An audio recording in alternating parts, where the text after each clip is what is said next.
لا شريك له وأشهد أن محمدا عبده ورسوله الذي لا نبي ولا رسول بعده ما بعد. أسأل الله سبحانه وتعالى أن يمن علينا بالعلم النافع والعمل الصالح، وأن يفقهنا في الدين، وأن يفتح لنا فتوح العارفين، وأن يرزقنا الله الإخلاص في الأقوال والأعمال. اللهم آمين. رب اشرح لي صدري ويسر لي أمري واحلل عقدة من لساني يفقهوا قولي. قال الله تعالى في القرآن الكريم: يا أيها الذين آمنوا اتقوا الله حق تقاته ولا تموتن إلا وأنتم مسلمون. وقال رسول الله صلى الله عليه وسلم: اتق الله حيثما كنت وأتبع السيئة الحسنة تمحوها وخالق الناس بخلق حسن. صدق الله العظيم وصدق نبينا الكريم، ونحن على ذلك من الشاهدين والشاكرين، والحمد لله رب العالمين. Alhamdulillahi Rabbil Alamin. Segala puji hanya bagi Allah Subhanahu wa Ta'ala. Pada malam ini Allah masih memberikan kita nikmat yang begitu sangat banyak, yang seandainya kalau kita hitung satu persatu tidak akan pernah selesai, saking banyaknya nikmat Allah Subhanahu wa Ta'ala yang kita rasakan, yang kita miliki. Utamanya adalah nikmat iman, nikmat Islam, nikmat sehat, waktu luang, sehingga pada malam hari ini kita bisa dipertemukan di dalam majlis online ini dalam rangka untuk thalabul ilm. Salawat serta salam semoga senantiasa terlimpah curah kepada baginda Rasulullah Sallallahu Alaihi Wasallam, pada keluarganya, sahabatnya, dan semoga kita semua termasuk ke dalam golongan umat Nabi Sallallahu Alaihi Wasallam yang mendapatkan syafaatnya kelak di yaumul qiyamah. Amin ya Allah ya Rabbal Alamin. Ikhwani wa akhwati fillah rahimakumullah. Insyaallah pada kesempatan malam ini kita akan membahas satu topik permasalahan terkait tentang musafahah, ya, atau berjabat tangan. Dan tentunya berjabat tangan yang dimaksud di sini itu adalah berjabat tangan antar lawan jenis, ya, laki-laki dan perempuan. Karena kalau sesama jenis itu tidak ada masalah secara hukum. Adapun yang menimbulkan masalah itu adalah apabila berjabat tangan antar lawan jenis, antara laki-laki dan perempuan. Dan masalah ini adalah masalah khilafiyah, masalah yang diperselisihkan oleh para ulama tentang hukumnya. Sebagian ulama, bahkan ini adalah jumhur, mayoritas ulama, bisa dikatakan 4 mazhab, bahkan 8 mazhab, menyatakan haram hukumnya berjabat tangan antara laki-laki dengan perempuan yang non mahram, mutlakon, mutlak, baik ada syahwat ataupun tidak. Sedangkan sebagian ulama kecil itu membolehkan berjabat tangan antara laki dengan perempuan dengan syarat aman daripada syahwat. Ya. Jadi ini adalah memang masalah yang khilafiyah, masalah yang diperselisihkan oleh para ulama. Kenapa disebut diperselisihkan oleh ulama? Ya karena dalil-dalil yang menopang masalah ini itu tidaklah bersifat qat'i, baik qat'i subut ataupun qat'i dalalah. Tapi dalil-dalilnya itu ya dhani, dan eh, dalalahnya juga dhani, sehingga memungkinkan untuk memunculkan banyak ragam pemahaman tentang dalil tersebut. Ya, itulah sebab kenapa masalah ini adalah disebut masalah khilafiyah. Makanya salah juga ketika ada yang mengatakan masalah musafahah ini antara hak dan batil, itu salah. Ya. Orang yang membolehkan musafahah, contohnya berjabat tangan antara laki dan perempuan dengan syarat aman dari syahwat, ya tidak bisa dikatakan dia berpendapat dengan pendapat yang batil. Enggak juga. Tidak bisa dikatakan begitu. Karena ketika suatu hukum dilahirkan melalui proses yang sahih, maka hukum yang menjadi produknya itu dianggap sebagai hukum syar'i, sehingga tidak bisa dikatakan batil, ya itu kejauhan. Dulu saya pernah menuliskan tentang masalah berjabat tangan ini tahun 2019 kalau nggak salah saya. 2019, ini nih tulisannya panjang pokoknya. 2019 ini juga dulu pas saya bikin tulisan ini perdebatannya panjang sekali di komentar. Sampai 50 lebih komentar mungkin saya. Sudah lupa saya. Ini di sini saya udah nulis panjang tahun 2019 tentang masalah berjabat tangan ini hukumnya bagaimana sih, ya. Yang intinya memang ini adalah masalah khilafiyah. Jadi yang pertama harus kita dudukkan dan pahami masalah berjabat tangan lawan jenis yang bukan mahram tanpa syahwat ya, itu adalah masalah khilafiyah di kalangan para ulama. Sehingga kita tidak boleh mendudukkan masalah ini dengan kedudukan hak dan batil itu salah ya. Tapi ini masalah khilafiyah. Yang namanya masalah khilafiyah itu sikap bagaimana yang disebutkan Hani ya dalam kitab Mufahim bahwasanya ra'yi shawab yahtamilul khata wa ra'yuka khata yahtamilus shawab. Pendapatku benar tapi ada kemungkinan salah dan pendapatmu salah ada kemungkinan benar. Nah, itu sikap kita ketika menghadapi masalah khilafiyah. Termasuk juga tentang nanti puasa Arafah dan apa Idul Adha ya. Itu sama kaidahnya. Semua permasalahan khilafiyah, sikap kita sudah disebutkan dan digariskan dan distandarkan oleh Syekh Taqiyuddin An-Nabhani dalam kitab Mafahim itu. Bahwasanya pendapatku benar, tapi ada kemungkinan salah. Pendapatmu salah, ada kemungkinan benar. Oke, itu sikap kita yang harus kita eh, lakukan ya ketika menghadapi masalah khilafiyah. Jadi di sini dikatakan amal musafahat. Bismillahirrahmanirrahim. Qala al-mu'allif rahimahullahu taala wa nafa'ana Allahu bihi wa bi'ulumihi fid dharain amin. Amal musafahatu lughatan fata'ni al-akhdha bil yadi wa wad'u safhil kaffi fil kaffi was-safhu ya'ni batinal kaffi. Jadi musafahah secara bahasa itu artinya adalah mengambil dengan tangan, yaitu meletakkan telapak tangan bagian dalam ke telapak tangan bagian dalam orang lain. Nah, itulah yang disebut dengan musafahah secara bahasa. Contohnya dalam sabda Nabi SAW, Nabi mengatakan, La sofahat kumul malaikatu bi akuffihim. Para malaikat itu menggenggam kalian dengan akuffihim ya.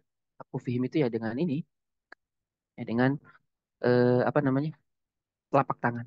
Ya. Jadi makna musafahah secara bahasa itu intinya berjabat tangan, yaitu menempelkan bagian dalam telapak tangan ke bagian dalam telapak tangan orang lain. Itulah yang disebut dengan musafahah. Dan makna syar'inya nggak ada karena syariat tidak pernah mendefinisikan apa itu musafahah ya. Jadi kita ambil makna bahasanya saja. Nah, wal muslimuna fiha ala ra'yain wa khasatan ba'dul jama'atil islamiyyati wa fi ayyamina hadhihi baina mujizin wa mani'in wa likulli dalilin yastanidu ilaih. Jadi kaum muslimin dalam masalah musafahah itu terpecah menjadi dua pandangan. Secara khusus di sebagian kelompok Islam kata beliau dan dalam masa ini itu terbagi dua, baina mujizin antara yang membolehkan wa mani'in dan yang melarang. Dan masing-masing punya dalil yang menjadi sandaran. Dan dalam masalah ini tadi saya sudah bahas ya, yang melarang itu jumhur ya, mayoritas ulama. Bahkan dikatakan bukan 4 mazhab lagi, 8 mazhab. Yaitu melarang semuanya berjabat tangan dengan lawan jenis yang bukan mahram mutlakon, mutlak, baik ada syahwat ataupun tidak. Paling mazhab Hanafi sedikit mengecualikan. Kalau perempuannya itu nenek-nenek yang sudah tidak lagi bisa menimbulkan syahwat maka tidak mengapa. Ya, itu pengecualian sedikit dari mazhab Hanafi. Selebihnya sama ya. Nah, amma ra'yu al-awwal, adapun pandangan pertama, fahuwa alladhi yaqulu bi'adami jawazil musafahah, yaitu yang berpendapat haram hukumnya berjabat tangan. Dan berjabat tangan yang dimaksud di sini adalah antara laki dan perempuan ya, bukan laki-laki atau perempuan-perempuan. Itu mustanidan ila ma warada fi qadiyatil bai'ah min ahadith. Itu bersandar kepada beberapa hadis yang ada dalam perkara bai'at. Dalil mereka yang mengharamkan itu banyak. Dalil mereka yang mengharamkan itu banyak. Bentar.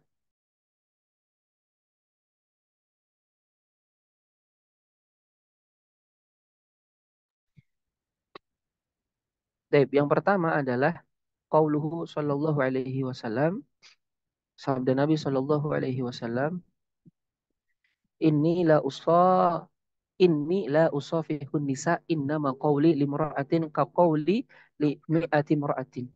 Sesungguhnya aku tidaklah bersalaman dengan para perempuan. Innama qauli sesungguhnya perkataan aku limra'atin kepada satu orang perempuan ka qauli sebagaimana perkataan aku limi'ati mra'atin kepada 100 perempuan.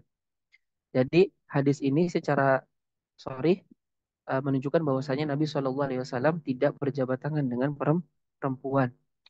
Ya. Dalil kedua adalah qaulu Aisyah, perkataannya ibunda Aisyah. Beliau mengatakan, la wallahi ma massat yadu Rasulillahi sallallahu alaihi wasallam yada mar'atin qat. Tidak, demi Allah, tidak pernah tangan Rasulullah sallallahu alaihi wasallam itu menyentuh tangan perempuan manapun. Ghaira annahu baya'ahunna kalaman. Beliau itu membaiat para perempuan itu dengan ucapan, ya bukan dengan berjabat. Yang ketiga, sabda Nabi, qad baya'tukunna kalaman. Aku telah membaiat kalian dengan ucapan.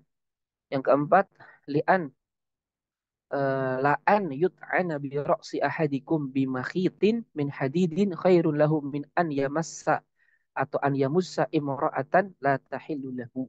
Sungguh, ya, ditusuk kepala salah seorang di antara kalian dengan jarum yang terbuat dari besi lebih baik baginya daripada ia menyentuh perempuan yang tidak halal baginya. Yang kelima, hadisnya man massaka famra'atin laisa minha bisabilin wudi'a ala kaffihi jamratun yaumal qiyamah. Barang siapa yang menyentuh telapak tangan seorang perempuan yang itu laisa minha, bukan mahramnya, maka akan diletakkan di atas telapak tangannya itu bara api pada hari kiamat. Nah, itu kurang lebih dalil yang digunakan oleh orang-orang atau para ulama yang mengharamkan berjabat tangan antara lawan jenis yang bukan mahram. Jadi dalil-dalil itu secara sorry menurut mereka itu menunjukkan bahwasanya Nabi SAW itu melarang untuk berjabat tangan dengan perempuan. Tapi yang namanya seorang fuqaha, ya, fakih, seorang ahli fikih itu nggak bisa cuman dapat satu beberapa dalil kita langsung nyimpulin itu nggak boleh. Kita harus mengumpulkan semua dalil dalam masalah yang kita bahas secara keseluruhan. Lalu kita bedah satu-satu. Baik secara subutnya, secara apa namanya sumbernya itu bisa dipastikan benar atau tidak. Yang kedua adalah secara dalalahnya, yang makna yang dikandung dalam dalil tersebut. Karena hukum syara itu harus terbentuk dari dua hal. Satu dari dalil yang benar, sahih. Yang kedua dari pemahaman yang benar, gitu ya. Makanya ketika ada orang baru dapat satu hadis langsung menyimpulkan, nah itu bukan begitu ya. Dakbul ulama, kebiasaan ulama. Contoh kita dapat hadis dari Nabi SAW, hadisnya sahih, hadis surat Bukhari. Nabi SAW mengatakan contohnya, habbatus sauda dawaun likulli da' illa sahab. Habbatus sauda atau jintan hitam itu adalah obat dari segala penyakit kecuali as-sam, yaitu kematian. Dalam hadis ini jelas kan, habbatus sauda dawaun likulli da, untuk semua penyakit. Nah, kalau kita langsung memahami berarti apapun penyakitnya itu, maka habatus sauda lah solusinya. Jadilah iklan gitu. Nah, itu nggak benar ya. Betul hadisnya sahih, tapi pemahamannya terhadap hadis ini tidak benar dengan memahami bahwa berarti semua penyakit bisa diselesaikan hanya dengan habatus sauda. Mau patah tulang, mau penyakit jantung, ginjal apa, semuanya selesai dengan habatus sauda. Nah, ini pemahaman yang salah. Kenapa? Karena dia mengabaikan dalil-dalil lain di luar sana yang banyak yang memberikan isyarat yang menunjukkan bahwasanya tidak setiap penyakit itu obatnya adalah habatu sauda. Ya, nah itu contoh. Nah ini kita juga nggak bisa berhenti dalam dalil ini. Oh, dalil-dalil ini jelas banget tuh. Nabi melarang kita untuk menyentuh tangan perempuan yang bukan mahram. Berarti haram tuh musafaha. Nah, kita nggak boleh begitu. Kita harus lihat juga dalil yang lainnya. Nah, begitulah cara kita meneliti suatu masalah ya. Hanya butuh banyak perangkat alat yang harus kita gunakan untuk meneliti tentu ya. Nahu soroh balaghah jelas. Ya. Kemudian usul fikih, ulumul hadis, itu mutlak harus kita punya untuk membedah suatu punya itu semua. Nah, amar ra'yu ats-tsani adapun pendapat kedua yaitu pendapat sebagian ulama yang membolehkan wa huwa alladhi yujizul musafahah lil adillah tadi ya. Dalil mereka itu berikut. Di antaranya ada yang berkaitan dengan masalah baiat dan di antaranya juga tidak ada yang berkaitan dengan masalah baiat. Dalil yang pertama adalah annahu sallallahu alaihi wasallam safaha walakin bihail. Nabi sallallahu alaihi wasallam itu sebetulnya berjabat tangan tetapi bihail dengan apa penutup kain penutup ya. Wa dzalika an Amir wa Asy-Sya'bi qala bai'a Rasulullah sallallahu alaihi wasallam an-nisa wa ala yadihi thawbun qad wada'ahu ala kaffihi. Jadi hal itu daripada sahabat Amir yaitu Asy-Sya'bi, ia berkata, Rasul Shallallahu Alaihi Wasallam itu membaiat para perempuan, sedangkan di atas tangan Nabi ada suatu kain yang diletakkan di atas telapak tangannya. Cuman hadis ini mursal. Mursal itu intinya eh, rawi yang meriwayatkannya itu terputus setelah tabiin. Jadi tabiin langsung ke Rasulullah Shallallahu Alaihi Wasallam. Jadi mursal, dan mursal itu hadisnya adalah dhaif, tidak bisa dijadikan hujah sebetulnya. Jadi yang pertama dalilnya menunjukkan Nabi berjabat tangan tapi ada penutup. Asan yang kedua, anahu sallallahu alaihi wasallam qad baya'a musafahatan wa dzalika min hadithi Ummi Atiyah. Dua itu dalil tentang bayar jabat tangan, yaitu hadis dari Ummu Atiyah. Dan ini hadis yang bisa dikatakan salah satu hadis tumpuan utama daripada ulama yang membolehkan berjabat tangan, yaitu hadisnya Ummu Atiyah. Ini hadis riwayat Bukhari sahih. Qalat, Ummu Atiyah itu berkata, baya'ana Rasulullah Sallallahu Alaihi Wasallam. Rasulullah Sallallahu Alaihi Wasallam membaiat kami, atau bayakna yang lebih tepat. Kami membaiat Rasulullah Sallallahu Alaihi Wasallam. Faqara'a alaina. Lalu Nabi membacakan kepada kami ayat wala tusyrikna billahi syai'a. Janganlah kalian menyekutukan Allah dengan sesuatu apapun. Nah, wa nahana 'anin niyahah, dan Nabi melarang kami daripada an-niyahah, meratap, ya. Meratap itu, niyahah itu, jadi kalau ada ya keluarga kita meninggal, kita teriak-teriak, teriak-teriak, kemudian apa namanya, robek-robek pakaian, nah seterusnya. Atau kita membayar orang untuk nangis di depan mayatnya, itu namanya niyahah, ya nggak boleh. Faqabadat imra'atun minna. Lalu seorang perempuan di antara kami qabadat. Qabadat itu apa? Menggenggam yadaha, tangannya Nabi Shallallahu Alaihi Wasallam. Qalat, perempuan itu berkata, fulanatun as'adatni fa uridu an ujziyaha. Fulanah itu telah menyenangkan aku ingin membalasnya. Syahidnya atau dalil yang kita bisa yang menjadi apa bahasanya, yang menjadi tempat kita berdalil bolehnya itu berjabat tangan adalah kalimat qabadat imra'atun minna yadaha. Jadi salah seorang perempuan di antara kami itu menyentuh qabadat itu apa, menggenggam tangannya Nabi Shallallahu Alaihi Wasallam, ya, itu dalil sharih menggenggam. Asalif yang ketiga terdapat dalam tafsir Ibnu Katsir, disebutkan anna Rasulullah sallallahu alaihi wasallam hina bay'an nisa fakanat Hindun zauju Abi Sufyan mutanakkiratan, ya. Jadi bahwasanya Rasulullah sallallahu alaihi wasallam ketika membaiat para perempuan, dan di antara perempuan itu ada Hindun, istrinya Abu Sufyan. Dia mutanakkir, mutanakkirun tuh kayak pakai inilah, pokoknya diselimuti wajahnya kayak pakai topeng. Kenapa? Karena dia malu. Kan dia dulu yang memakan jantungnya Hamzah. Jadi dia tidak pede lah bahasanya membaiat kepada Nabi Shallallahu Alaihi Wasallam dengan keadaan terbuka. Ya. Fa'arofaha Rasulullah Shallallahu Alaihi Wasallam. Lalu Nabi Shallallahu Alaihi Wasallam pun mengetahui ternyata itu adalah Hindun. Fada'aha. Lalu Nabi memanggil Hindun. Fa'akhadat biyadih. Lalu Hindun pun mengambil tangannya Nabi, berjabat tangan maksudnya. Fa'adharathu faqala sallallahu alaihi wasallam anti Hindun. Lalu kemudian Nabi mengatakan, kamu Hindun. Qalat, Hindun berkata, afallahu ammas. Semoga Allah mengampuni apa yang sebelum-sebelumnya. Ini juga sorry tegas. Hindun mengatakan, fa'akhadat biyadi. Dalam hadis yang lain juga, dalam tafsir yang sama Ibnu Katsir, dikatakan bahwa Hindun datang kepada Nabi Shallallahu Alaihi Wasallam untuk membaiatnya. Lalu Nabi melihat kepada tangannya Hindun. Faqala Shallallahu Alaihi Wasallam. Lalu Nabi berkata, idhabi wa ghayyiri yadaki. Pergi dulu kamu, ganti itu tangannya. Maksudnya, ya pokoknya rubahlah tangannya, telapak tangannya. Fadhahabat wa ghayyarat habihinain. Lalu Hindun pun pergi dan merubah telapak tangannya dengan henna. Jadi di henna. Pakai pacar ya bahasa kita mah. Suma ja'at faqala ubayyi'uka. Kemudian Hindun datang dan berkata, aku membaiat. Itu menunjukkan Nabi baiat pakai tangan. Gitu. Ya. Di dalil kelima juga sama, masih Hindun. Dalil keenam, ketujuh ini hadisnya adalah Nabi pernah melewati sekelompok perempuan, lalu Nabi mengisyaratkan salam dengan tangannya. Nah, di sini mengisyaratkan salam dengan tangannya itu bukan kayak gini, bukan.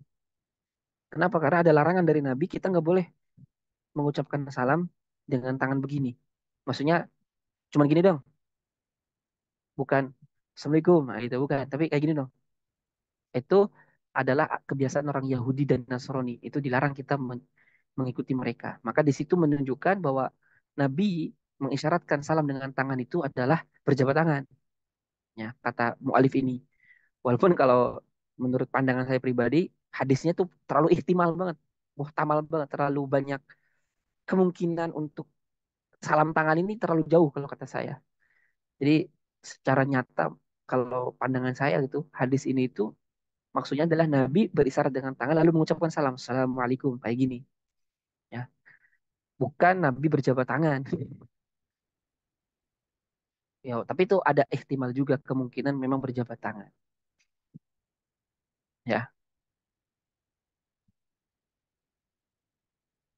Nah, tapi memang di sini dalam kata Imam Ibnul Qayyim lah dalam kitab Zadul Ma'ad itu dikatakan dua hadis yang tentang masalah Nabi apa mengisyaratkan salam dengan tangan.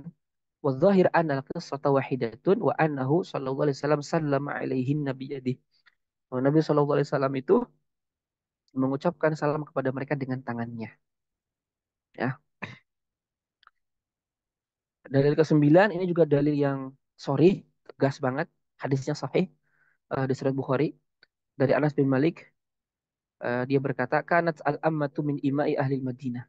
Ada salah seorang budak perempuan dari budak perempuan di penduduk Madinah itu la ta'khudhu biyadi Rasulillah sallallahu alaihi wasallam. Itu mengambil tangannya Nabi. Jadi ngambil tangannya Nabi sallallahu alaihi wasallam. Fatantaliqu bihi haitsu sya'at. Lalu eh, si budak itu membawa Nabi kemanapun dia inginkan. Ya. Dalam riwayat yang lainnya ada tambahan fama yanzi'u yadahu min yadiha hatta tadhhaba bihi haitsu sya'at. Dan tidaklah tangan Nabi itu dilepaskan dari tangan budak perempuan itu sampai si budak perempuan itu pergi kemanapun yang ia mau. Kalau dalam syarahnya, ini menunjukkan ketawaduannya Nabi.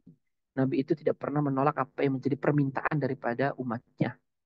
Bahkan budak perempuan ini mengambil tangan Nabi, kayak pokoknya ngajak jalan, ayo ke sini Nabi, mau sini, sini, sini, sini. Dan Nabi ngikutin gitu. Dan tidak melepaskan jabatan tangannya si budak perempuan ini, kecuali sampai kepada apa yang diinginkan oleh si budak perempuan itu. Ya, ini juga dalil yang tegas untuk menunjukkan Nabi itu berjabat tangan dengan perempuan. Walaupun sebagian ulama itu memahami hadis ini tidak dengan makna hakiki.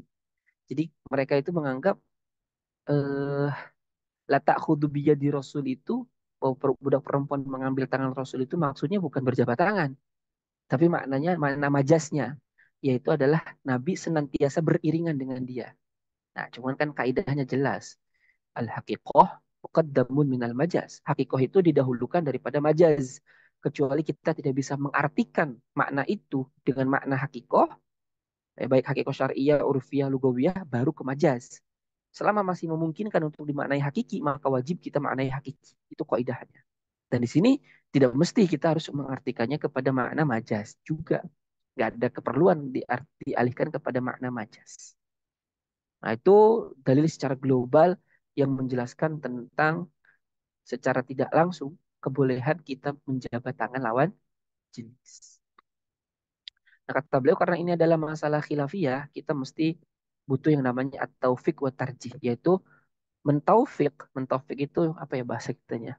Jadi ya intinya menyelesaikan perbedaan dalil-dalil ini dan menguatkan mana yang lebih kuat. Nah, karena ini adalah masalah khilafiyah, maka membutuhkan at-tarjih penguat. Dan tarjih itu ya tergantung siapa yang mentarjih ya.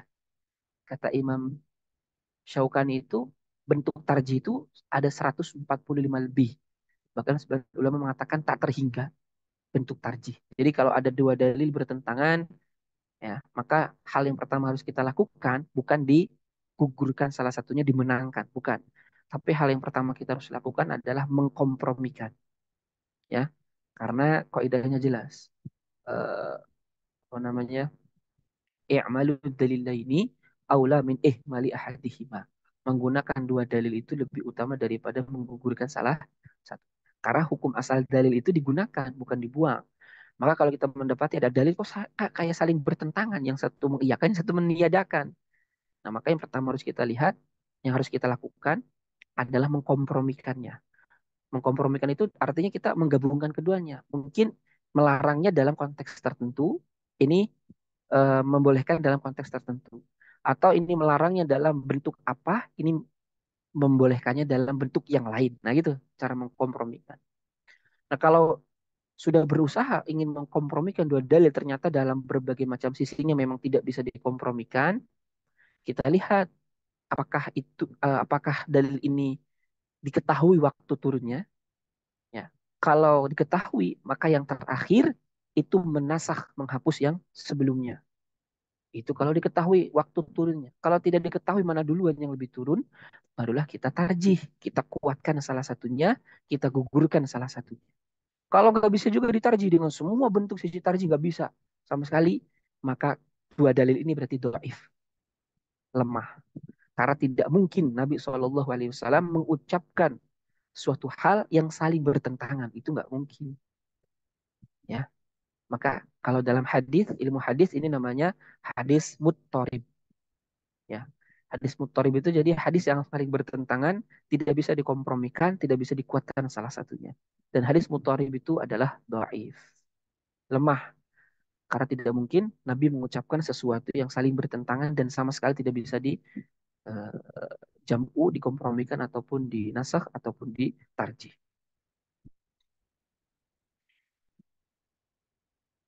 Nah, ala kulli hal, uh, mu'alif itu berpendapat atau mengikuti pendapat bolehnya berjabat tangan dengan perempuan non mahram dengan syarat tidak ada syahwat.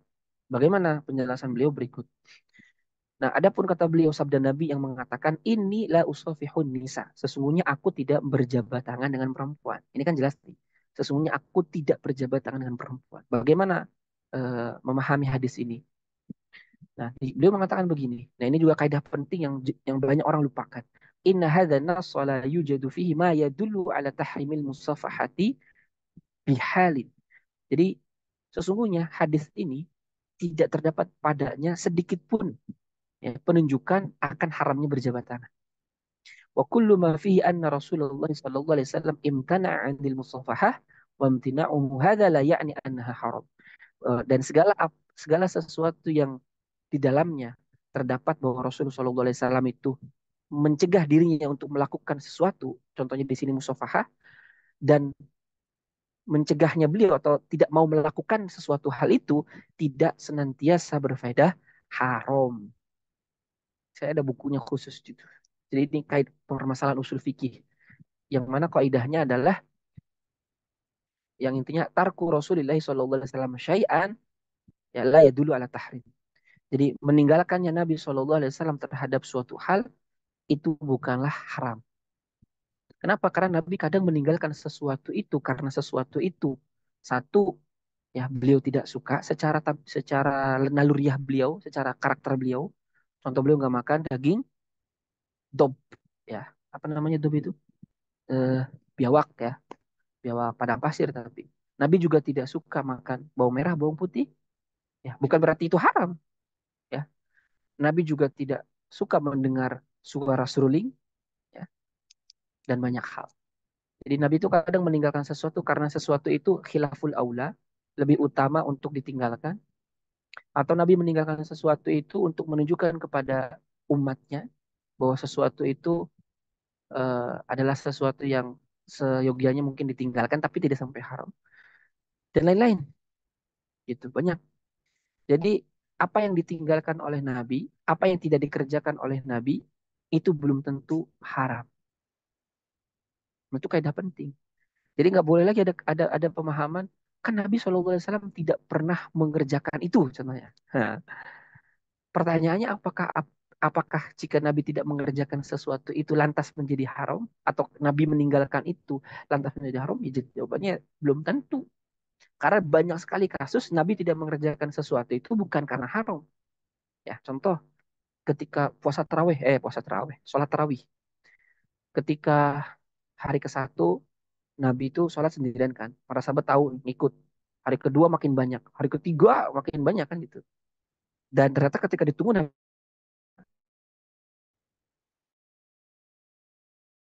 haram, ya tidak. Nabi tidak mau keluarkan apa? Khasyitu an tufradu alaikum, kata Nabi. Khawatir sholat tarawih itu diwajibkan atas kalian. Makanya Nabi nggak keluar. Gitu. Jadi Nabi meninggalkan sholat tarawih berjamaah. Kenapa? Khawatir diwajibkan atas kalian. Bukan karena sholat tarawih berjamaah itu haram. Ya, gitu. Jadi itu kaidah penting. Kaidahnya intinya segala sesuatu yang ditinggalkan oleh Nabi atau tidak dikerjakan oleh Nabi tidak secara otomatis itu haram. Karena Nabi meninggalkan sesuatu atau tidak mengerjakan sesuatu banyak sebabnya. Khawatir diwajibkan atau secara tabiat Nabi-Nabi tidak menyukai atau ada yang lebih utama untuk dikerjakan, ya, dan yang lain-lain. Makanya di sini dikatakan Nabi banyak, ya, tidak melakukan sesuatu terhadap dirinya dan itu hukum asalnya adalah mubah bukan haram, ya. Contoh Nabi tidak mau mendengarkan suara seruling. Dalam hadisnya kan Nabi berjalan dengan Abdullah bin Umar. Ini ceritanya Abdullah bin Umar di suatu kebun ternyata terdengar suara seruling. Nah, Nabi tidak suka mendengar suara seruling. Maka Nabi pun mengambil jalan yang lain. Tapi apakah serulingnya jadi haram? Tidak. Kenapa? Kalau haram ya Nabi pasti langsung menegur, bukan malah ngambil jalan yang lain. Nah, dan itu dipraktekkan juga oleh Abdullah bin Umar. Ketika beliau di kebun, ada suara seruling, beliau mengambil jalan yang lain. Nabi juga tidak suka kalau ada di dalam rumahnya itu masih tersisa 1 dirham atau 1 dinar. Pasti beliau akan langsung sedekahkan. Lantas apakah kalau kita nyimpen uang nabung 10 juta di rumah haram? Ya tidak. Itu kan Nabi tidak suka sebagai pribadi Nabi. Itu. Nabi juga tidak suka makan apa namanya biawak. Ya. Nabi juga tidak suka makan al-jarot, belalang, kemudian al-kilyataini. Saya tadi searching itu maknanya ginjal, kata makna ginjal di sini apa ya, tapi intinya Nabi nggak suka makan. Nabi juga nggak suka makan bawang merah, bawang putih karena kan bau ya. Nabi juga nggak suka minum di minum minuman yang itu isinya susu dicampur madu, ya. Nabi juga nggak suka makan kelinci dan seterusnya. Bahkan Nabi juga di kambing itu nggak semuanya dimakan. Nabi itu nggak suka bagian jeroan, itu Nabi nggak suka. Dari kambing yang bagian bagian kambing yang paling Nabi suka itu adalah aziro, lengan, wal katif, apa namanya, pundak, pundaknya kambing dan lengan kambing itu adalah bagian favoritnya Nabi Shallallahu Alaihi Wasallam. Tapi kalau kemaluan kambing Nabi nggak suka, kandung kemih nggak suka juga, empedu Nabi nggak suka. Pokoknya yang jeruan-jeruan itu Nabi tidak tidak suka. Jadi bagian kambing yang paling beliau suka itu adalah lengan dan pundak. Dan ini contoh-contoh yang lainnya banyak sekali yang menunjukkan Nabi itu tidak menyukai sesuatu sebagai diri beliau. Tetapi bukan berarti ketika Nabi melarang atau mencegah dirinya melakukan sesuatu itu lantas menjadi haram hukumnya bagi umatnya untuk mengerjakannya. Ya. Selain itu dalam hadis inilah usofihu an-nisa, saya tidak bersalaman dengan perempuan itu tidak ada larangan di sana.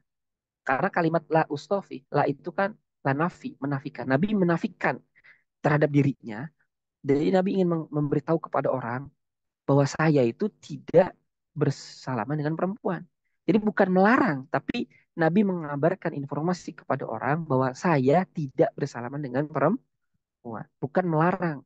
Bukan, kalimatnya bukan la tusofihin nisa. Jangan kalian bersalaman dengan perempuan. Bukan begitu maknanya. Apa hadisnya? Tapi hadisnya adalah la usofihun nisa. Saya tidak berjabat tangan dengan perempuan. Yang ini secara sharih jelas menunjukkan bahwa hadis ini menunjukkan pilihannya Nabi Shallallahu Alaihi Wasallam. Pilihannya Nabi bukan lantas menjadi hukum bagi umat. Ya. Adapun kalau ada yang mengatakan kan kita harus mengikuti Nabi, apapun yang dilakukan oleh Nabi kita harus ittiba. Betul, ittiba atau ta'asi, ya, mengikuti Nabi Shallallahu Alaihi Wasallam itu hukumnya wajib berdasarkan ijma. Kan jelas. Dalilnya banyak lah ya yang mewajibkan kita untuk ikut, ya, terhadap apa yang dilakukan oleh Nabi Shallallahu Alaihi Wasallam. Tapi ingat, Sebagaimana yang disampaikan oleh Syekh Taqiyuddin An-Nabhani rahmatullah alaih dalam Saksya Islamiyah juz ketiga, bahwa yang namanya ittiba ta'asi itu harus sesuai dengan bentuk yang diinginkan atau yang dituntut oleh Nabi Shallallahu Alaihi Wasallam. Jadi tidak setiap yang dilakukan oleh Nabi kita harus ikut. Jadi itu bukan mana itiba. Itiba, itiba itu kan ngikut, ya, mengikuti. Yang dimaksud itiba itu adalah kita mengikuti perbuatannya Nabi sesuai dengan apa yang dituntut oleh Nabi dari perbuatan itu. Ya, karena perbuatan Nabi kan kadang ada wajib, kadang ada haram, sunnah, makruh, mubah. Nah, maka ketika kita mengikuti Nabi harus sesuai dengan bentuk perbuatan yang dituntut oleh Nabi SAW. Maka tidak bisa disebut taasi atau ittiba kalau kita mengikuti perbuatan Nabi tapi tidak sesuai dengan tuntutan dari perbuatan yang diinginkan oleh Nabi Shallallahu Alaihi Wasallam. Itu bukan ittiba. Kalau saya suka mencontohkan begini, ini walaupun khilafiyah ya sebenarnya sedikit bercanda sih. Jadi gini, eh, contohnya Nabi Shallallahu Alaihi Wasallam itu kan melarang kita bahasanya ya mengulurkan apa namanya celana melebihi mata kaki, ya kan? Betul, Nabi Shallallahu Alaihi Wasallam melarang. Kan suka ada yang mengatakan gini, kamu tidak ikut kepada Nabi. Nabi itu melarang kita untuk menggunakan celana melebihi mata kaki. Kamu nggak itiba kepada Nabi, kamu ingkar terhadap sunnahnya Nabi Shallallahu Alaihi Wasallam. Itu kalau mau dibalik, ya justru kamu yang itu ingkar kepada sunnahnya Nabi Shallallahu Alaihi Wasallam. Kenapa? Karena kamu itiba kepada Nabi tidak sesuai dengan bentuk yang diinginkan oleh Nabi. Itu namanya mukhalafah, menyelisihi Nabi, bukan itiba. Kenapa? Karena dalam hadisnya Nabi mengatakan jelas, kuyala kalau karena sombong. Ya kalau nggak sombong ya nggak apa-apa. Itu bentuk yang diinginkan oleh Nabi dalam masalah ini. Nah, kalau ente malah memaksakan pendapat eh, apa namanya melebihi mata kaki itu adalah haram dan orang yang seperti itu berarti berdosa, ahli neraka dan seterusnya, itu justru ente mukhalafah, menyelisihi Nabi, bukan ittiba. Kenapa? Karena ente mengikuti perbuatan Nabi tidak sesuai dengan bentuk yang diinginkan oleh Nabi. Jadi namanya ittiba, ta'asi, mengikuti Nabi itu bukan apa adanya mengikuti perbuatan Nabi, bukan. Tapi mengikuti perbuatan Nabi sesuai dengan bentuk dan ketentuan yang diinginkan atau yang diarahkan oleh Nabi Shallallahu Alaihi Wasallam. Itulah ittiba. Apakah kalau Nabi menikahi lebih dari 4 orang, istri kita harus ikut? Ya enggak, haram. Karena Nabi melakukan menikahi lebih daripada 4 istri, bentuknya itu adalah khusus bagi Nabi Shallallahu Alaihi Wasallam. Jadi itibanya kita kepada Nabi apa? Justru membatasi sampai 4 gitu. Ya, jadi itu hadis yang pertama yang menyatakan Nabi tidak pernah berjabat tangan. Nabi tidak berjabat tangan dengan perempuan. Itu adalah pilihannya Nabi. Dan pilihannya Nabi itu tidak lantas menjadi haram bagi kita. Adapun hadis Ibunda Aisyah yang mana hadis ini sebetulnya membantah hadis Ummu Atiyah. Yang mana kan hadis Ummu Atiyah kan disebutkan dia berjabat tangan dengan tangannya Nabi. Nah, Ibunda Aisyah eh, mengatakan kan tadi apa? La wallahi kan itu. Mamasat yadu Rasulillah sallallahu alaihi wasallam yada mar'atin qat gitu ya. Tidak demi Allah, tidak pernah sekalipun tangan Nabi sallallahu alaihi wasallam itu menyentuh tangannya perempuan yang lain. Itu kata Ibunda Aisyah. Cuman masalahnya Ibunda Aisyah itu mengatakan itu sesuai dengan pengetahuan beliau terhadap Nabi Shallallahu Alaihi Wasallam selama beliau ada, paham ya? Tapi ketika Ibunda Aisyah tidak bersama dengan Rasulullah, ketika Rasulullah pergi jauh tak kemana atau kemana, Ibunda Aisyah kan nggak melihat apa yang dilakukan oleh Nabi Shallallahu Alaihi Wasallam. Jadi apa yang dikatakan oleh Ibunda Aisyah itu benar, tapi benar sesuai dengan apa yang diketahui oleh Ibunda Aisyah selama beliau bersama Nabi Shallallahu Alaihi Wasallam. Tetapi tidak menafikan di luar sana ada kejadian Nabi pernah berjabat tangan dan Ibunda Aisyah nggak tahu. Dan masalah seperti ini sama kayak masalah kencing berdiri, ya. Kenapa? Karena Ibunda Aisyah dalam hadis yang sahih mengatakan jangan percaya orang yang mengatakan Nabi itu kencing berdiri. Nabi itu nggak pernah di rumah itu kan kencing berdiri. Nabi itu kalau kencing pasti duduk. Nah, tapi kan ternyata di sana ada hadis yang sahih yang menyatakan Nabi pernah kencing di subatu kaumin. Subatu kaumin itu ada yang mengartikannya tembok, ada yang mengartikannya gundukan sampah yang tinggi. gitu ya. Nabi memilih tempat itu intinya supaya tidak nama muncrat-macret, tidak kemana-mana gitu ya. Yang mana itu hadis diriwayatkan oleh Hudzaifah al-Yaman. Jadi Hudzaifah al-Yaman itu penjaga Nabi di belakang supaya Nabi tidak kelihatan auratnya. Dan Nabi kencing di situ dan sambil berdiri. Ya. Nah itu kan lantas apakah Ibunda Aisyah berdusta? Ya enggak. Ibunda Aisyah mengatakan itu sesuai dengan pengetahuan beliau selama bersama Nabi SAW. Tapi tidak menafikan kalau Nabi pernah, mungkin mungkin pernah melakukan apa yang tidak diketahui oleh Ibunda Aisyah. Sama kasus ini pun. Ya, jadi apa yang dinyatakan oleh Ibunda Aisyah bahwa Nabi tidak pernah berjabat tangan sama sekali dengan tangan perempuan yang lain, itu adalah sesuai dengan pengetahuan Ibunda Aisyah selama bersama Rasulullah Sallallahu Alaihi Wasallam. Tapi tidak menafikan ketika beliau tidak bersama Rasulullah, Rasulullah pernah berjabat tangan dengan yang lain. Maka perkataan Ibunda Aisyah ini tidak bisa kita jadikan dalil untuk mengharamkan berjabat tangan dengan perempuan yang perempuan non mahram. Ya.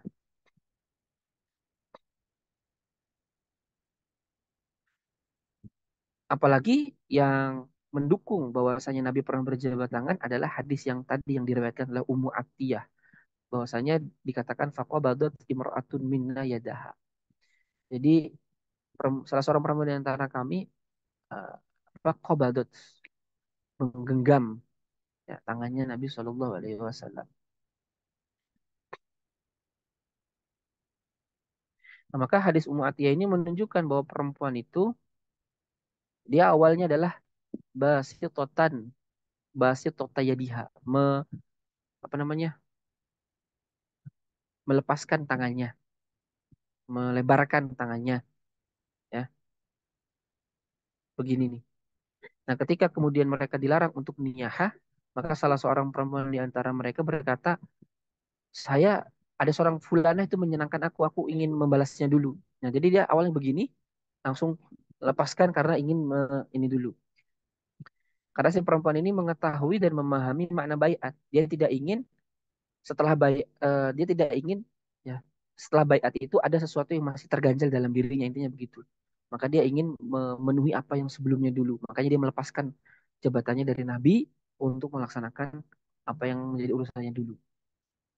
Nah, itu juga sini jelas. Jadi eh, apa maknanya?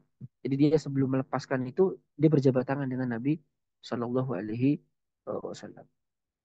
Begitu juga hadis yang menceritakan Hindun Baiat itu juga secara jelas Nabi itu menyuruh tangannya, telapak tangan Hindu itu dirubah dulu pakai henna. Buat apa tuh fungsinya dirubah pakai henna tangannya? Kalau baiatnya pakai ucapan kan gitu kan. Nah, mereka diganti Nabi memerintahkan Hindun untuk pakai henna dengan di tangannya itu menunjukkan bahwasanya eh, baiat itu adalah dengan berjabat tangan.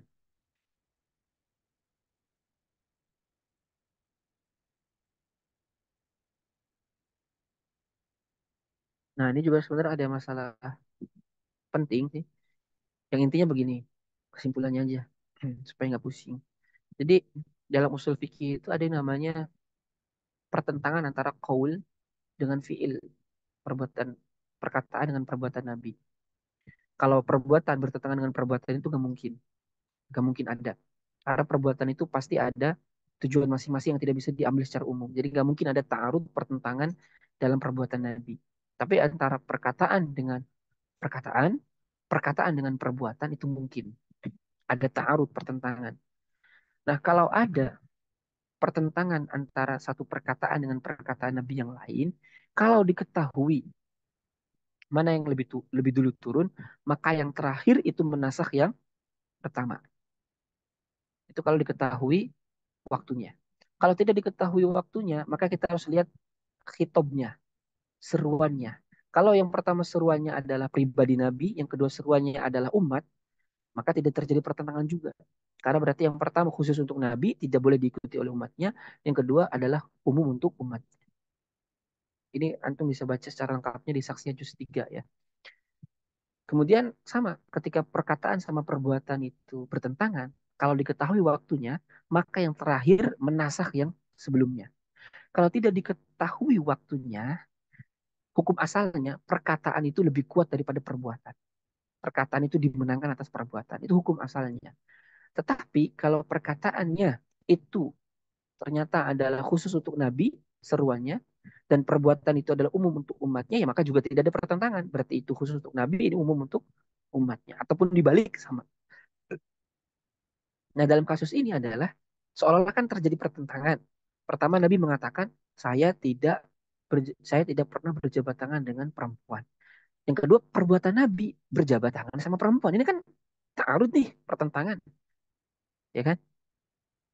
Eh, Lalu bagaimana dong cara mengkompromikannya? Cara mengkompromikannya jelas. Ketika Qaul itu mengatakan inilah usafihun nisa. Ini sesungguhnya saya ini tidak berjabat tangan dengan perempuan. Maka Qaul Nabi ini khitabnya adalah khusus hanya untuk Nabi. Jadi itu khususiatnya Nabi memilih tidak mau berjabat tangan dengan perempuan.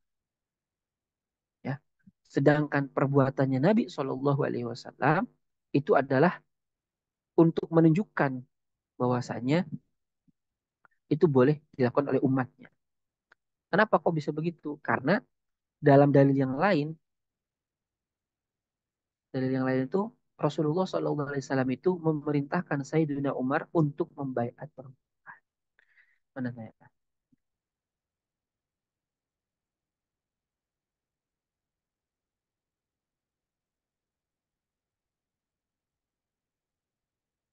Ditambah lagi kalau dalam konteks musafaha ini, qaul itu lebih dulu, perbuatan lebih akhir. Maka jelas qaul dinasakh dengan perbuatan. Karena qaul Nabi yang mengatakan saya tidak menjabat tangan perempuan itu sebelum Futu Mekah.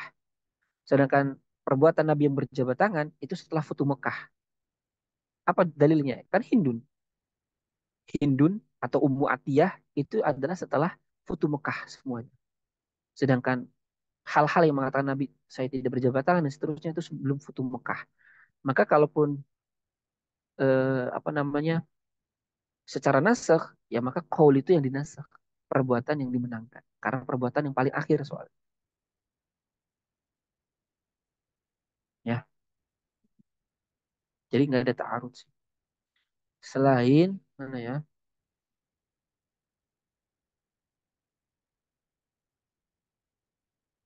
Nah ini. Eh nah, ketika Nabi SAW itu datang ke Madinah, Nabi mengumpulkan para perempuan Ansor di satu rumah. Kemudian Nabi mengutus kepada mereka Sayyidina Umar bin Khattab. Lalu Umar pun berdiri di depan pintu mengucapkan salam. Lalu para perempuan di dalam rumah pun membalas. Lalu Sayyidina Umar berkata, saya adalah utusan dari utusannya Allah Subhanahu wa taala kepada kalian untuk menyampaikan jangan kalian menyekutukan Allah dengan sesuatu apapun. Perempuan di dalam pun mengatakan, "Na'am, ya." Lalu Umar pun membentangkan tangannya dari luar pintu, jadi kan gak ada keterlihat nih dari depan pintu masuk tangannya ke dalam rumah. Nah, lalu wamadadna aidina. Lalu para perempuan pun juga menjulurkan tangan-tangan mereka dari dalam rumah. Itu berjabat tangan maksudnya. Sumakola kemudian Umar berkata, Allahumma syahad, ya Allah saksikanlah. Jadi Nabi menyuruh Umar.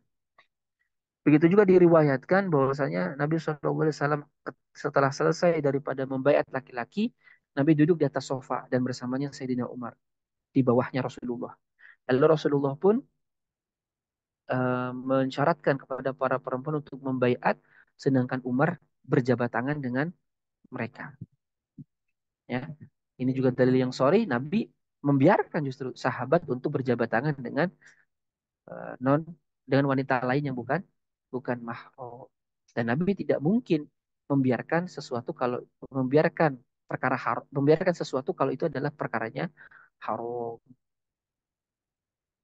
Ini juga ada dalil yang lain, dalil dalam ayat aulamas tumun nisa, yang mana menyentuh perempuan itu membatalkan wudhu. Itu juga di tulisan saya yang panjang itu yang jadi dalil salah satu dalil utamanya.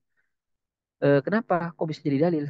Karena secara dalalatul isyarah, jadi dalalatul isyarah itu kalau dalam usul fikih, jadi ayatnya itu atau dalilnya itu secara langsung tidak menunjukkan itu, ya. Tetapi secara tidak langsung menunjukkan itu. Nah, itu namanya dalalatul isyarah. Jadi dalalatul isyarah itu secara isyarat dalil ayat ini, hadis ini menunjukkan kepada perkara B. Walaupun secara kandungan intinya itu menjelaskan perkara A gitu ya. Itu namanya dalalatul isyarah. Nah, dalam ayat wudhu ini kan yang diterangkan itu sebenarnya hal-hal yang membatalkan wudhu, tidak sedang berbicara bolehnya berjabat tangan kan gitu.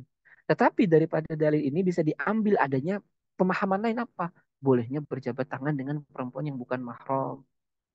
Ya, gimana sih bentuk pendalilannya? Ya, ketika Allah mengatakan aula mastumun nisa atau kalian menyentuh perempuan, dalam arti kalau menyentuh perempuan membatalkan wudhu, bagaimana bisa ya terwujud maksudnya adanya batal wudhu berjabat apa menyentuh perempuan kalau tidak ada peristiwanya, paham nggak? Ya kan? Artinya kalau menyentuh perempuan itu menjadi salah satu pembatal wudhu, maka itu mengisyaratkan ya bolehnya perempuan laki-laki untuk bersentuhan. Dan di sini bersentuhannya adalah tangan. Kenapa? Karena selain tangan, semuanya tertutup. Haram untuk dilihat karena aurat. Kan gitu. Nah, maka secara tidak langsung itu memperbolehkan untuk adanya sentuhan. Karena tidak mungkin terwujud batal wudhu kalau tidak ada sentuhan. Kan gitu. Dan tidak mungkin akan dinas disebutkan ya bahwasanya berjabat tangan itu membatalkan, bukan berjabat tangan, menyentuh itu membatalkan wudhu kalau berjabat tangannya itu hak. Kurang lebih seperti itulah.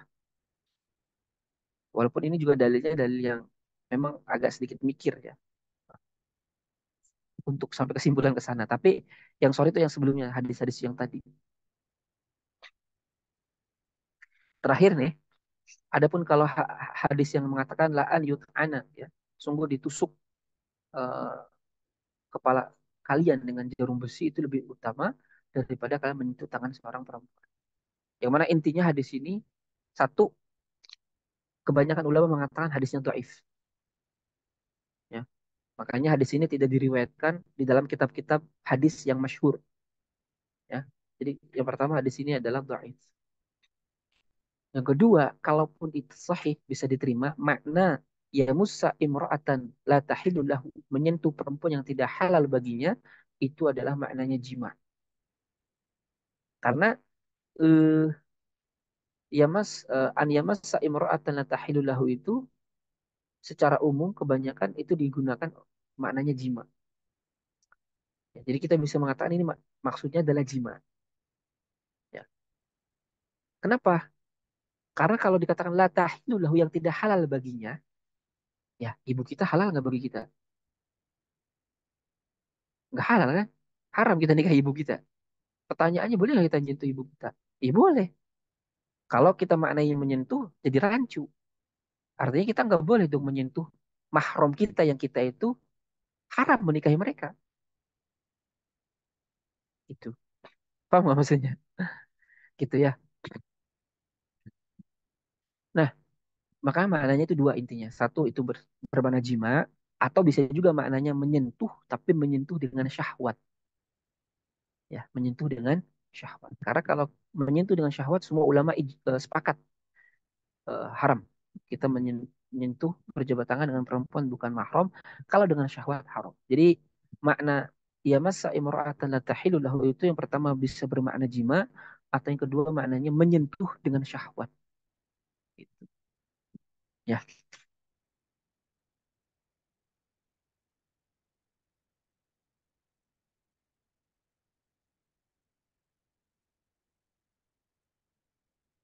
Nah, kurang lebih seperti itu sih dalil lah yang digunakan untuk kita menyatakan bahwasanya berjabat tangan dengan perempuan non mahram tanpa syahwat itu hukumnya adalah boleh. Tapi ingat, di sini yang harus digarisbawahi, walaupun boleh, lebih utamanya ditinggalkan. Kenapa lebih utamanya ditinggalkan? Karena kaidahnya al-khuruj minal khilaf mustahab. Keluar dari perbedaan pendapat itu dianjurkan. Dan ini kan perbedaannya antara membolehkan dan mengharamkan. Maka meninggalkan ketika antara membolehkan dan mengharamkan, walaupun kita berpendapat boleh, karena sebagian, bukan sebagian, mayoritas ulama mengharamkan, maka lebih afdolnya bagi kita apa? Tidak melakukannya kecuali dalam keadaan darurat saja. Darurat itu gimana sih? Ya, darurat itu contohnya kita mendapatkan juara. Jadi kita harus foto jabat tangan. Nah, itu ya nggak apa-apa lah. atau dalam Idul Fitri contohnya, yang mana kebiasaan orang harus jabat tangan, kalau tidak akan ada macam-macam gitu ya. Ya udah jabat tangan biasa. Boleh. Tapi kalau keadaannya tidak darurat, afdolnya ditinggalkan. Ditinggalkan. Ya, afdolnya ditinggalkan. Dan yang lebih uniknya kita yang mengambil pendapat tidak boleh apa bolehnya berjabat tangan dengan perempuan bukan mahram tanpa syahwat, tapi kita justru orang yang paling susah, bukan ya susah dan tidak dan jarang sekali berjabat tangan dengan perempuan yang bukan mahram. Kan aneh. Sedangkan orang yang bergebu-gebu mengatakan itu haram-haram, malah banyak berjabat tangan dengan perempuan bukan mahram. Nah itu, nah itu kurang lebihnya ya. Makanya dalam tulisan saya itu terakhir di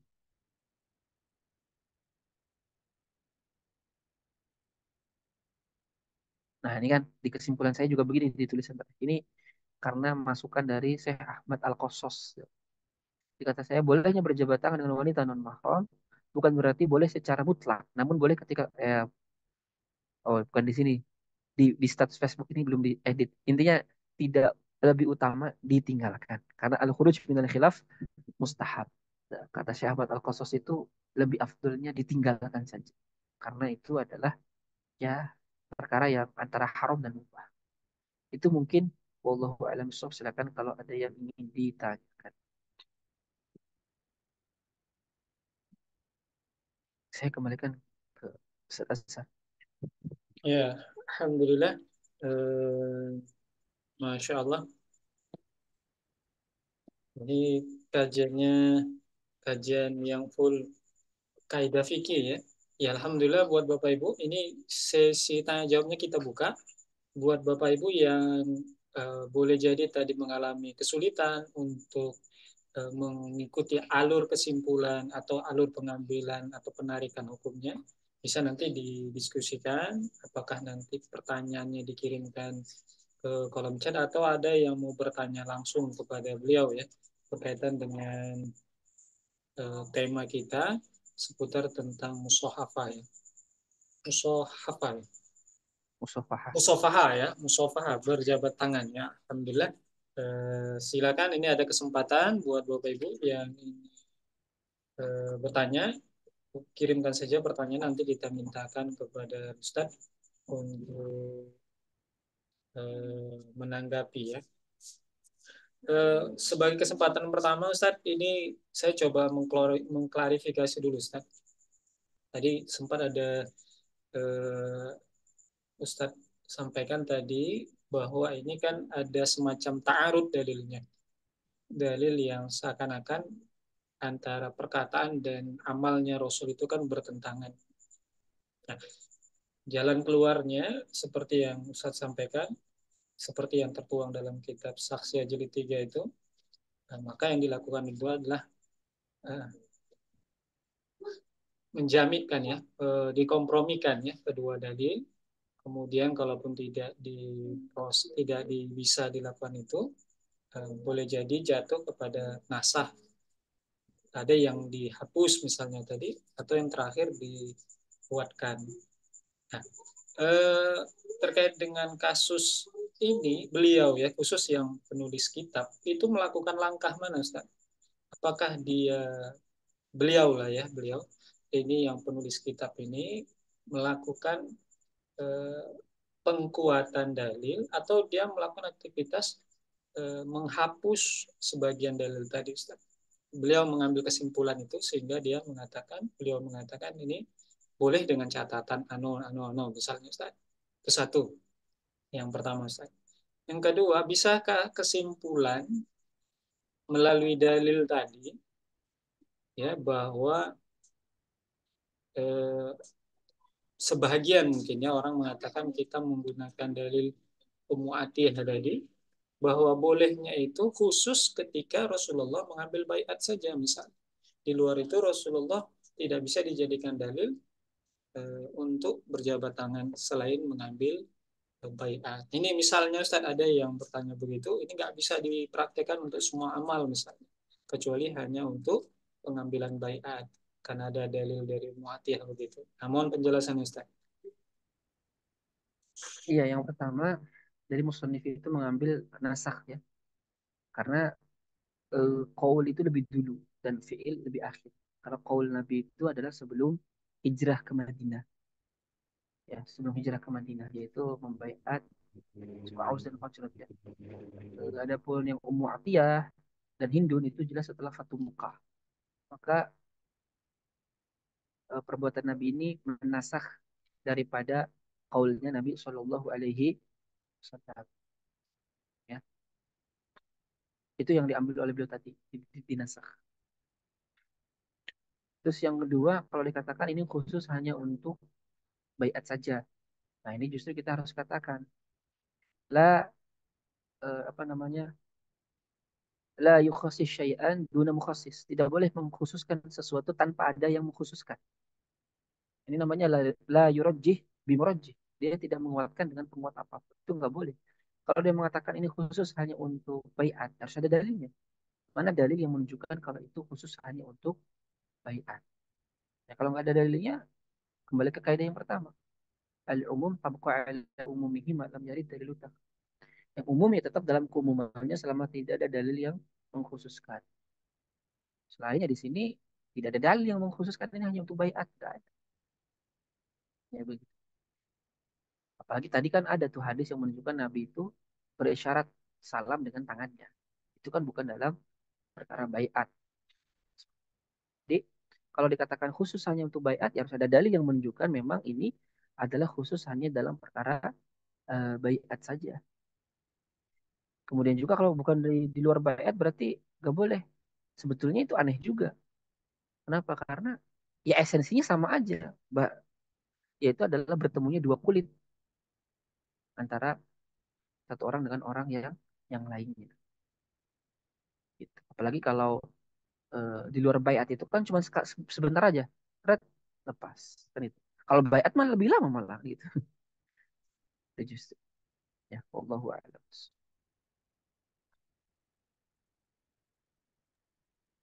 Ya, Alhamdulillah. Ini sudah ada yang ingin bertanya, Ustaz. Tapi ini yang mana nih, Ustaz? Duluan mau yang langsung atau yang dari chat dulu yang masuk? Chat dulu aja ya, Ya, chat dulu aja. oh, boleh. Berarti yang dari chat dulu dari Pak Fadil Arifin ya. Beliau ya bertanya, Ustaz, kalau jabat tangan dengan perempuan yang masih anak-anak, Ustaz, belum balik Hmm. berani ukurannya ya, apakah ada hukum tersendiri, Ustaz? Mohon penjelasan. Ya, ulama semuanya setahu saya hampir mengatakan kalau kita berjabat tangan dengan anak perempuan yang belum menimbulkan syahwat, ulama hampir semuanya mengatakan boleh. Jadi tidak mengapa. Jadi itu bukan objek yang sedang kita diskusikan sebetulnya. Kalau anak kecil yang belum menimbulkan syahwat ya sampai umur 6 tahun lah ya, itu tidak mengapa berjabat tangan dengan mereka. Semua ulama hampir mengatakan tidak mengapa berjabat tangan dengan anak perempuan atau perempuan dewasa dengan anak laki-laki kecil yang belum menimbulkan syahwat. Itu tidak mengapa. Jadi itu ya jawabannya.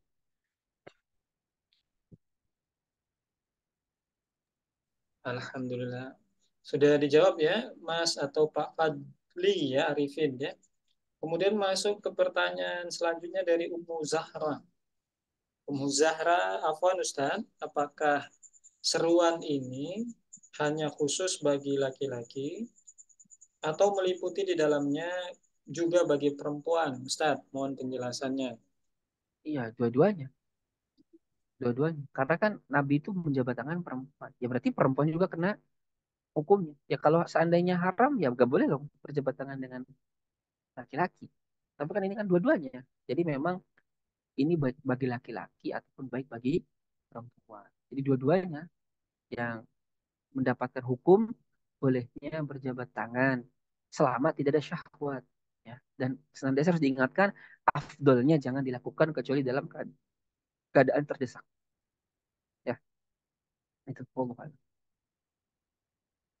Ya, berarti hukum boleh tidak mesti dilakukan Ustaz ya. Ya, syukran Ustaz. Betul. Nah, Jadi ya alhamdulillah ini berlaku bagi perempuan juga nggak perlu inisiatif juga Ustadz ya. Ya. Nah, ya alhamdulillah ini pertanyaan sementara yang sudah masuk sudah dijawab. Dari Bu Faiz kita silakan Bu. Oke, jazakumullah khair. Assalamualaikum warahmatullahi wabarakatuh. Izin Waalaikumsalam. bertanya, Ustadz. Eh, ini mungkin agak berbeda dengan topik terkait dengan menyentuh lawan jenis yang setelah wudhu. Bukan menyentuh apa namanya suami. Suami setelah wudhu itu sebenarnya membatalkan wudhunya atau mboten nggih? Nggih ngapunten kalau agak berbeda dengan topik. Hmm. Nggih, jazakumullah khair. Ya, eh secara ini khilafiyah. Jadi apakah menyentuh istri menyentuh laki-laki suami atau kebalikannya apakah membatalkan wudhu itu khilafiyah. Pertama, kalau mazhab Hanafi udah jelas gak batal wudhunya. Bahkan secara umum Hanafi, laki-laki bertemu kulitnya dengan perempuan itu tidak membatalkan wudhu. Ya, gak ada dalam Hanafi. Yang membatalkan wudhu itu apabila jima. Itu Hanafi.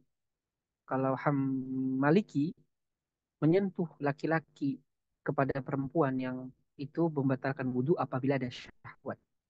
Apabila tidak ada syahwat, bersentuh nih laki dengan perempuan gak sengaja atau ya cuma sekedar ini doang tanpa ada syahwat, dalam madzhab Maliki tidak batal. Kalau bersyahwat baru batal. Nah, kalau madzhab Hambali saya seingat saya hampir sama dengan madzhab Malik. Nah, kalau madzhab Syafi'i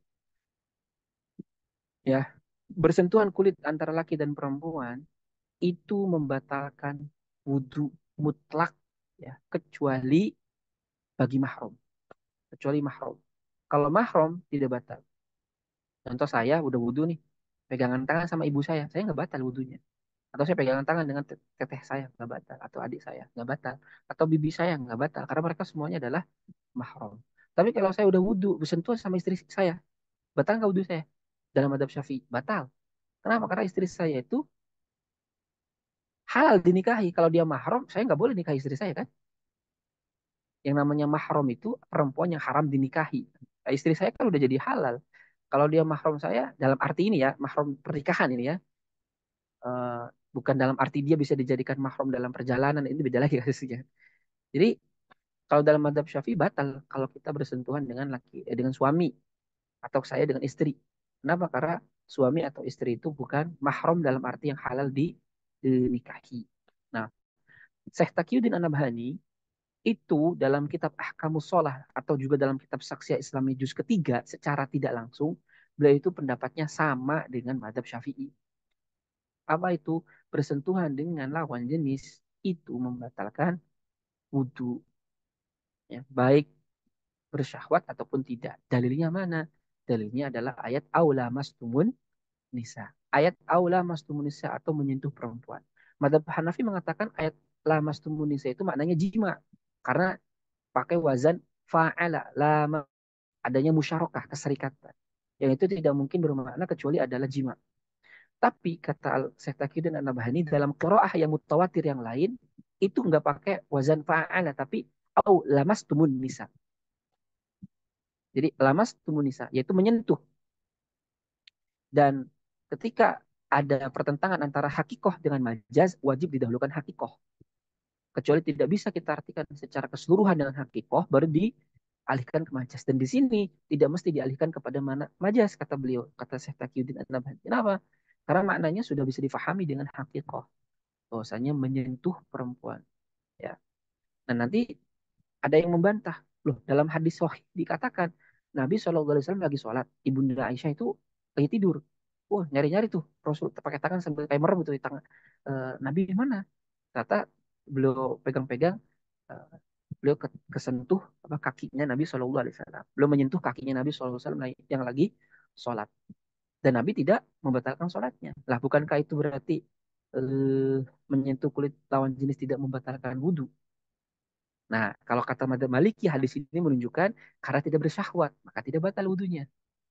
Nah, kalau Syekh Taqiyuddin An-Nabhani mengatakan disentuh perempuan tidak membatalkan wudhu itu adalah khususiatnya Nabi Shallallahu Alaihi Wasallam. Kenapa? karena itu adalah perbuatannya Nabi Shallallahu Alaihi Wasallam. Sedangkan ayat aulamastum jelas khitabnya antum, kalian umat. Nah, ketika ada qaul dengan fiil bertentangan, maka qaul yang dimenangkan. Maka bisa dipahami perbuatan itu adalah khusus hanya untuk Nabi. Karena itu kejadian yang hanya menimpa Nabi Shallallahu Alaihi Wasallam. Sedangkan qaul jelas khitabnya kalian, aulamastum umat. Maka qaul yang dimenangkan dalam konteks ini. Begitulah. Jadi batal enggak? Ya kita mau ikut mana? Ya, eh, ya kalau saya mengikuti pendapat pandangan mazhab Syafi'i, ya batal. Allahu a'lam. Masya Allah. Ya Ustaz, jazakumullah khair penjelasannya. Oh ya, Ustaz. Setidaknya ini saya mau coba konfirmasi juga, Ustaz. Di bab membatalkan wudhu di ahkamus sholah itu. Ini mencoba konfirmasi saja sih. Bahwa yang batal itu eh, yang katanya yang menyentuhnya aktif, Ustaz. Jadi yang batal itu yang menyentuh, tapi yang tidak menyentuh itu artinya yang menyentuh pasif itu tidak batal dia. Ini saya coba konfirmasi, betulkah begitu? Eh, itu satu. Sama ketika, mohon maaf, ketika menyentuh, kita bagi laki-laki lah ya, mungkin ketidaksengajaan menyentuh zakar misal, eh, itu di dalam kitab yang sama di bab membatalkan wudhu itu, bahwa beliau menulis penjelasan tidak batal kalau memegangnya tidak apa namanya, tidak sengaja, tetapi dengan punggung tangan, tidak dengan bagian dalam tangan. Nah, ini cukup menarik juga, Ustaz, kalau memang kita bahas tentang seputar membatalkan wudhu. Iya. Kalau apa yang ada dalam kitab Ahkamus Shalah, saya kurang ingat ya.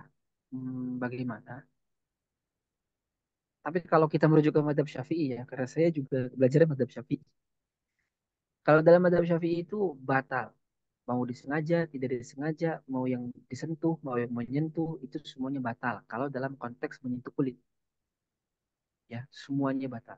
Jadi gini, gak sengaja tabrakan, udah, mana yang batal? Ya dua-duanya batal. Yang ini nyentuh, ini, yang mana yang batal? Dua-duanya batal. Jadi baik yang disentuh, menyentuh, atau tidak sengaja, semuanya batal. Dalam madhab Syafi'i. Itu pendapat mu'tamad madhab Syafi'i. Memang ada sebagian ulama Syafi'iyah yang berpendapat yang batal itu apabila yang menyentuh, yang disentuh tidak batal. Tapi ini pendapat do'if dalam madhab. Pendapat mu'tamadnya dua-duanya batal. Pokoknya kalau sentuhan kulit batal pokoknya. Kecuali kalau yang menyentuhnya adalah anak kecil yang belum bersyahwat, maka tidak mengapa. Yang belum bersyahwat ya, bukan yang belum balik. Jadi kalau kita nyentuh anak perempuan umur 8 tahun, itu udah batal wudhunya dalam madhab Syafi'i. Karena itu sudah bersyahwat anak perempuan, sudah menimbulkan syahwat anak perempuan umur 8 tahun. Begitupun kalau perempuan nyentuh anak laki-laki yang udah umur 8 tahun, udah batal juga. Karena laki mengembang zakarnya. Tapi kalau dalam ahkam sholat gimana saya Allah alam, belum tahu. Terus ya itu begitu. Itu juga menyambung dengan apa yang ditanyakan di chat ini. Ketika bersentuhan dengan istri, gimana caranya kalau kita ingin tidur dengan istri tapi wudhu kita tidak batal? Ya susah. Kalau kata guru saya, ya udah wudhu-wudhu aja ketika nanti tidur kesentuh istri nggak jadi masalah. Gitu. Sudah dianggap beramal kita wudhu sebelum tidur. Gitu. Ya, seperti itu. Jadi kan itu kan hanya ini aja pembiasa. Disunahkan sebelum tidur kita itu wudhu ya. Karena kan udah wudhu.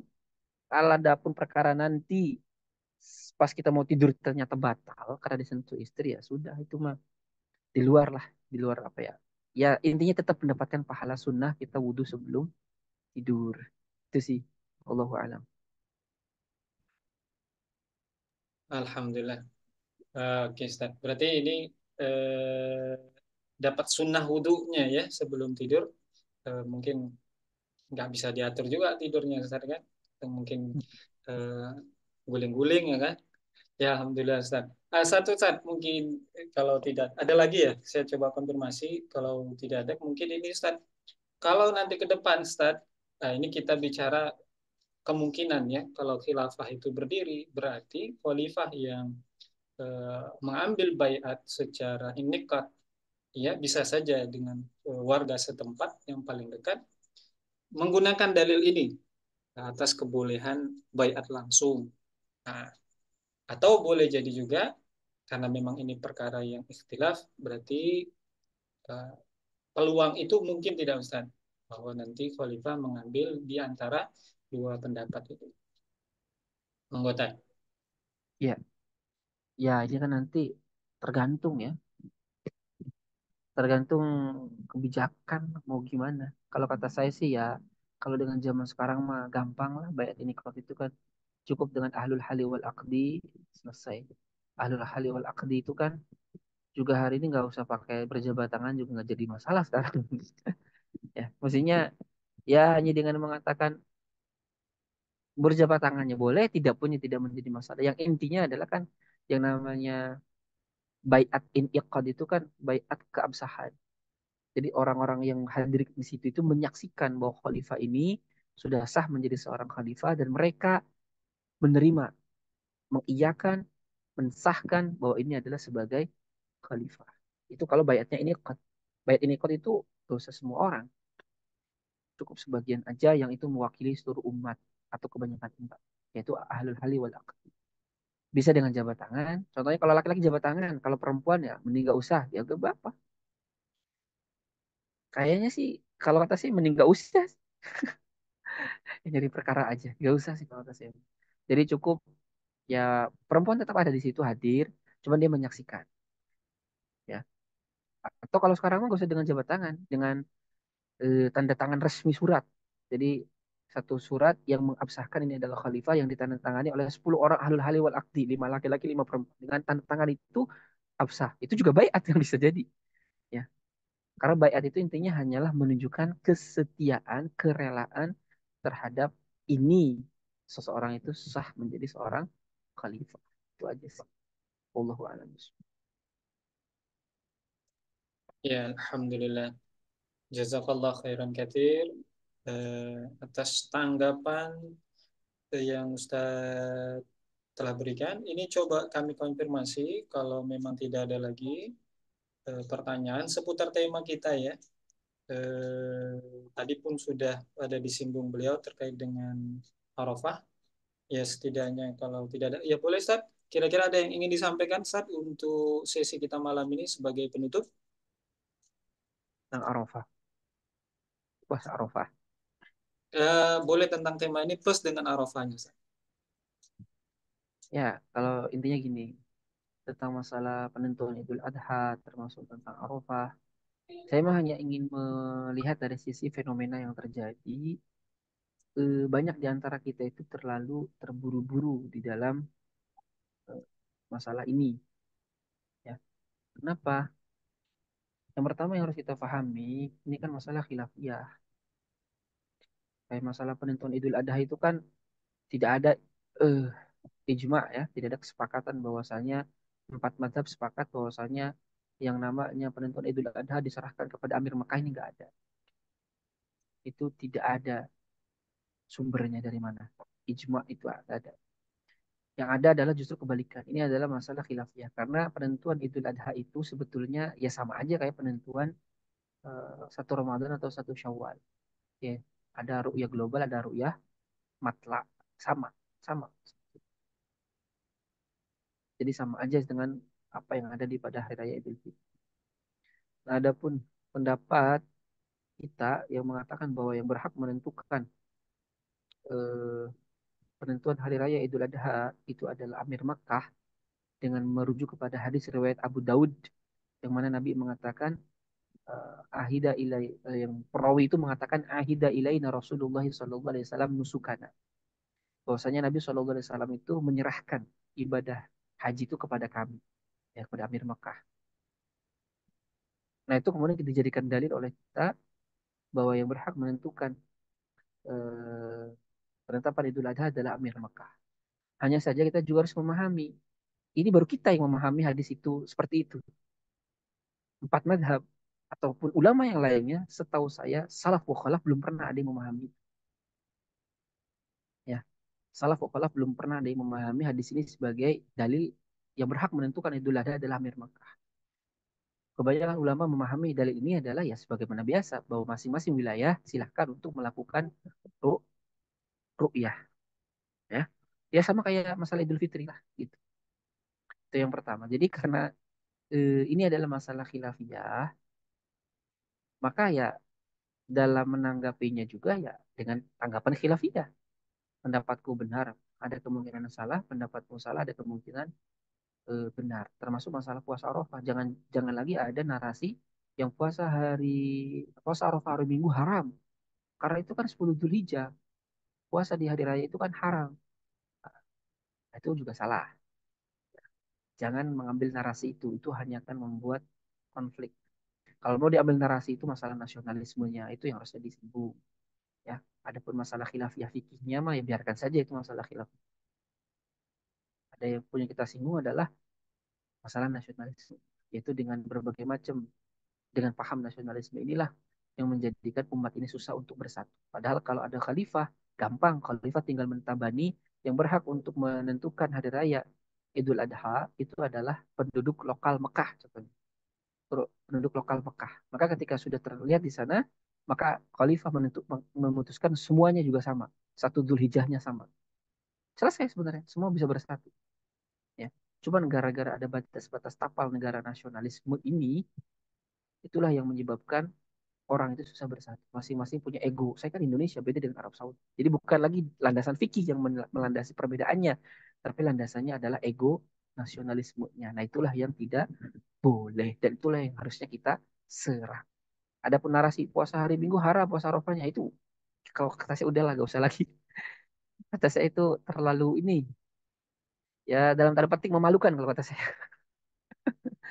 Ya, saya pernah menasehati ada aktivis yang kayak gitu malah ketawa ke TV. Padahal lagi dia juga nggak ngerti masalah yang sedang diperdebatkan.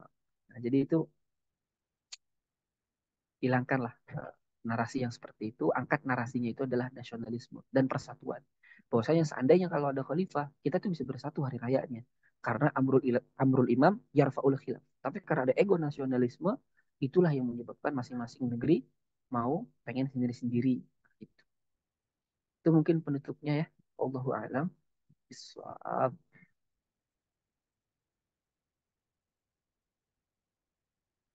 Ya, saya kembalikan Ustaz.